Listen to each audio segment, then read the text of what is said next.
Assalamualaikum warahmatullahi wabarakatuh. Di sini saya Argi Mega akan menyampaikan tentang biaya produksi KPE dan metode yang sesuai untuk Mega Laundry. Yang pertama, biaya produksi. Biaya produksi terdiri dari biaya bahan baku, biaya tenaga kerja, dan biaya overhead. Biaya bahan baku yang pertama deterjen. Setiap 10 kilo seharga 92.000. Pengeluaran untuk 1 bulan 1.104.000. Biaya softener per 10 kilo 31.000. Pengeluaran dalam 1 tahun 372.000. Plastik 17.500 per bulan. Dalam 12 bulan menghabiskan 210. Air 150.200 rupiah. Dalam 1 tahun menghabiskan 1.825.000. Biaya tenaga kerja 1.300. Biaya overhead 75.057 rupiah. Dalam 1 tahun menghabiskan 900.000, 8.544 rupiah. Ketahui yang pertama perkiraan kebutuhan bahan dalam 1 tahun 120. Harga bahan per unit 9.200. Biaya pemesanan 5.000. Dan biaya pemesanan persediaan 10% dari bahan baku. Dapat diketahui yang pertama jumlah dalam 1 tahun. Dalam jumlah 1 tahun 3 kali dalam setahun pemesanan.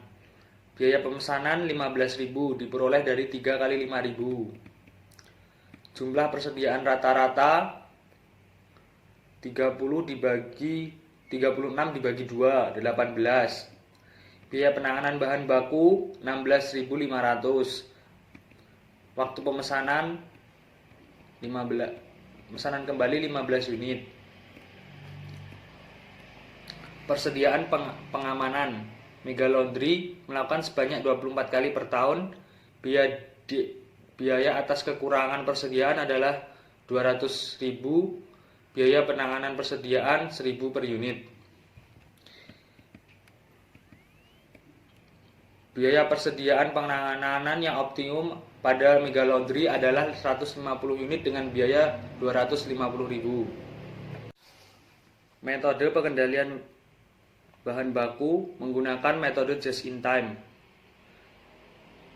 Hal ini karena pembelian bahan baku selama bulan Mei senilai 1.004.000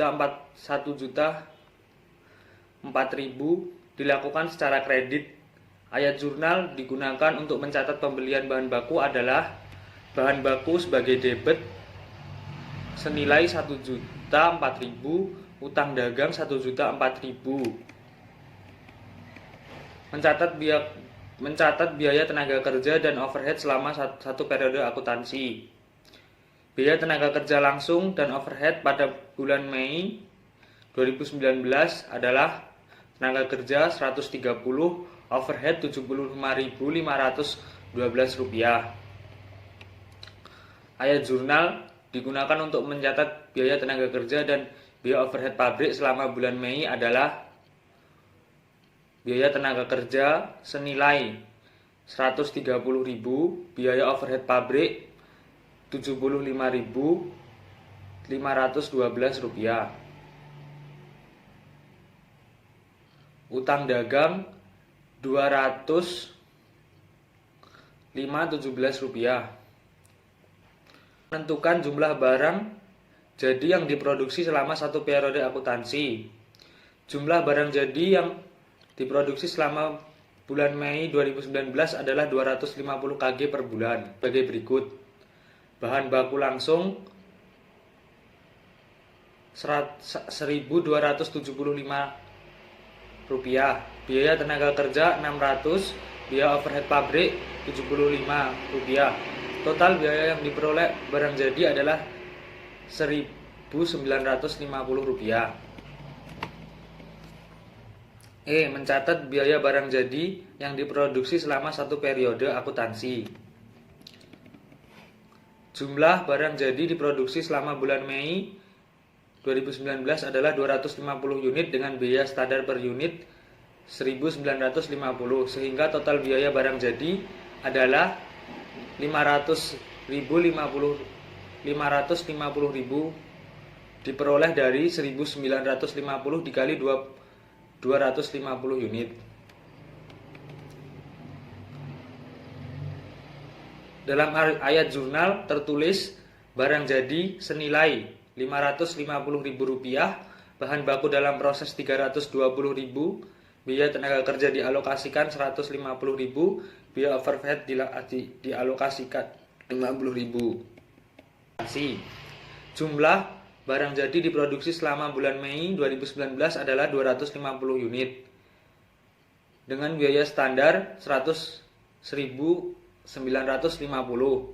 sehingga biaya total barang jadi adalah 550.000 diperoleh dari 1.950 dikali 250. Dalam ayat jurnal tertulis barang jadi senilai 550.000, bahan baku dalam proses 320.000, biaya tenaga kerja dialokasikan 150.000, biaya overhead pabrik 80.000. Mencatat beban pokok penjualan standar atas barang yang terjual selama satu periode akuntansi. Selama bulan Mei 2019, barang terjual sejumlah 250, sehingga beban pokok penjualan sebesar 550 diperoleh dari 1.950 dikali 250 unit. Mencatat selisih. Berikut adalah biaya tenaga kerja dan overhead pabrik selama bulan Mei 2019. Biaya tenaga kerja senilai 130.000, biaya overhead pabrik 76.000. Adapun biaya overhead pabrik yang dialokasikan pada bulan Mei 2019 adalah biaya tenaga kerja 150.000, biaya overhead pabrik 80.000. Biaya tenaga kerja dialokasikan lebih tinggi dibandingkan biaya tenaga kerja aktual sebesar 20.000. Biaya overhead pabrik dialokasikan lebih tinggi dibandingkan overhead pabrik aktual. Ayat jurnal mencatat penutupan biaya tenaga kerja dan biaya overhead pabrik yang sebenarnya dialokasikan adalah biaya tenaga kerja 150.000, biaya overhead pabrik 80.000, biaya tenaga kerja 130.000, biaya overhead pabrik 76.000, dan laba 24.000. 154.000 diperoleh dari 1.104.000 dikurangi 555.000. Barang jadi 19.500 diperoleh dari 10 kali 1950. Total persediaan senilai 573.000. Kesimpulan, dari keempat metode pengendalian bahan baku di atas, maka saya memilih menggunakan metode just in time pada Mega Laundry. Alasannya adalah metode ini dapat menghasilkan biaya bahan baku yang rendah dan laba yang tinggi pada produknya. Selain itu, bahan baku hanya akan dipesan ketika memiliki pesanan dan dapat mengurangi biaya untuk penanganan bahan baku.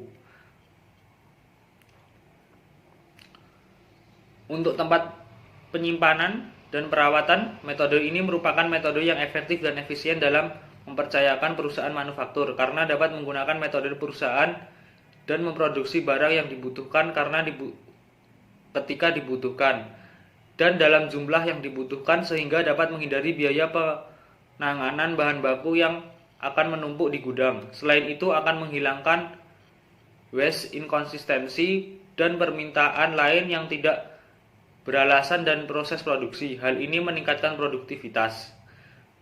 Sekian dari saya, kurang lebihnya mohon maaf. Assalamualaikum warahmatullahi wabarakatuh.